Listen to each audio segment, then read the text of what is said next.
Small w upon small m into capital W। यहाँ पे आप देख सकते हैं प्रत्येक वर्ड को मैंने अच्छे से डिस्क्राइब कर रखा है। तो चलिए अगले क्वेश्चन पर मूव करते हैं। अगला क्वेश्चन है परासरण दाब को परिभाषित करें। आप इनकी अच्छे से नोट्स बना लीजिएगा फ्रेंड। दोस्तों ये बहुत ही इंपॉर्टेंट क्वेश्चंस हैं दोस्तों। मैंने इन क्वेश्चंस को पिछले सालों के विगत वर्षों के प्रश्न पत्रों का विश्लेषण करके महत्वपूर्ण प्रश्नों का चयन करके आपके लिए इस वीडियो में मैंने महत्वपूर्ण प्रश्नों को डाला है। तो चलिए शुरुआत करते हैं। जैसा कि मैंने आप यहाँ पे चौथे नंबर प्रश्न को यहाँ पे लिख रखा है, परासरण दाब को परिभाषित करें। तो आंसर इज जब विलायक कम सांद्रता के विलयन से उच्च सांद्रता के विलयन की ओर प्रवाहित होता है। किसके द्वारा प्रवाहित होता है? सेमी परमेएबल यानी अर्धपारगम्य झिल्ली के द्वारा प्रवाहित होता है, तो उसे परासरण कहते हैं। तथा परासरण को रोकने के लिए जो बल लगाया जाता है या मतलब कार्य किया जाता है, न्यूनतम प्रेशर यानी कि जो न्यूनतम प्रेशर यानी दाब होता है उसे परासरण दाब कहते हैं। इसे पाई से रिप्रेजेंट करते हैं। पाई बराबर फॉर्मूला होता है, पाई वी बराबर फॉर्मूला होता है nRT या पाई बराबर CRT। तो इनको फर्दर हम दोनों को एक साथ डिस्क्राइब करेंगे तो R बराबर हमारा फॉर्मूला निकलता है N/V इंटू RT। तो चलिए अगले क्वेश्चन पर मूव करते हैं। तो अगला क्वेश्चन है दोस्तों, मोल प्रभाव से आप क्या समझते हैं?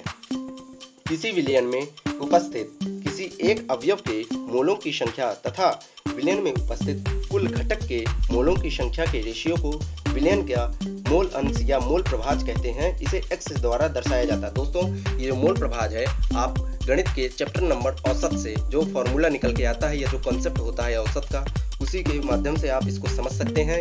बट यहाँ पे जो टर्म दी गई हैं वो साइंटिफिकली जो केमिस्ट्री की लैंग्वेज है उसमें लिखी हुई है। तो जैसा कि यहाँ पे फॉर्मूला दे रखा है, x इक्वल टू अवयव में मोलों की संख्या अपॉन में मिश्रण में कुल मोलों की संख्या। XA बराबर फॉर्मूला होता है Na अपॉन में Na प्लस Nb या XB बराबर फॉर्मूला होता है Nb अपॉन में Na प्लस Nb। अगला क्वेश्चन है हिमांक में अवनमन से आप क्या समझते हैं?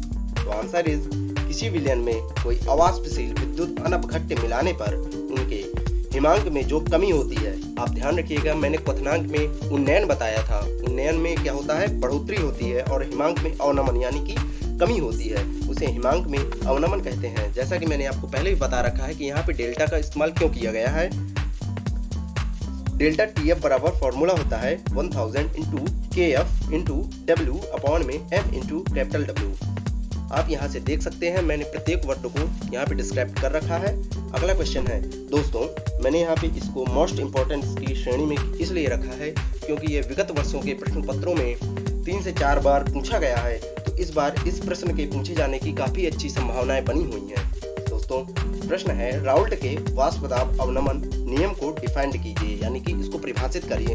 And also write down it's limit यानी इसकी सीमाएं भी लिखिए। तो आप अच्छे से इनकी नोट्स बना लीजिएगा।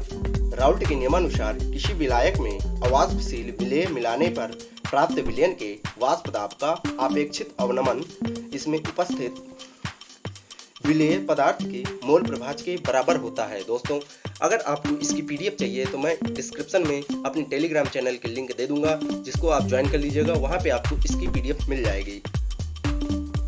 P0 माइनस PS अपॉन में P0 is equal to N upon में small n plus capital N।